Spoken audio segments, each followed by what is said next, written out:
All right, guys, another really good question in regards to should you shut it down completely during the winter?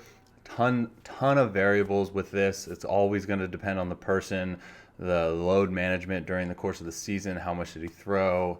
Is he like? Are you in good shape? There's a lot of factors that go into this.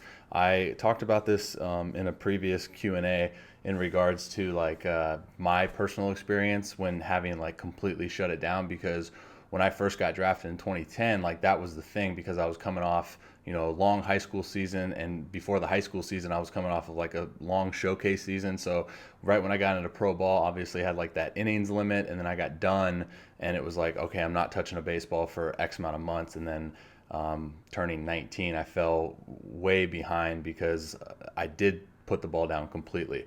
Now, I'm not saying that's bad. I know there's people that do that. I think it's just about understanding like the right amount of time to do that. I'm all for like putting it down for X amount of weeks and not doing anything overhead.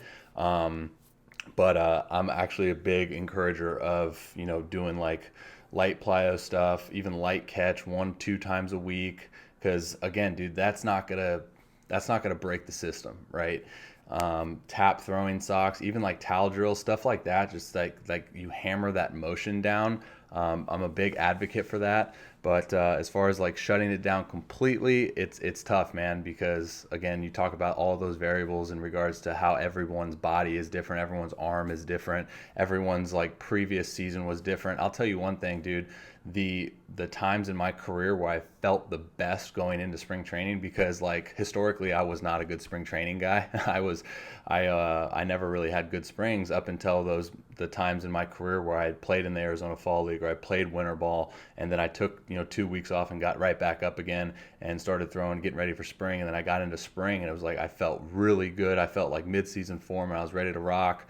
But again, that's about identifying, what you need, what protocols you need set in place, and that's only going to be done by, the more that you play this game and the more that you progress in your development in your career, those things start, kind of just happening naturally. I'm going to include a clip in this of a recent podcast I did with Randy Sullivan when I asked him about this particular subject, and him and I are pretty much on the same page as far as how this kind of relates to the post-surgery throwing protocols as well. So enjoy that clip. And if you want to listen to that whole podcast, therobbyroshow.com/091.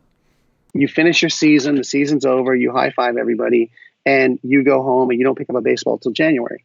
Everything is healing, which is the goal. But it's just like post op rehab. We cannot let it heal in a disorganized fashion, right? And so we need some stress that's specific to what we're going to have to do, which is throwing, right?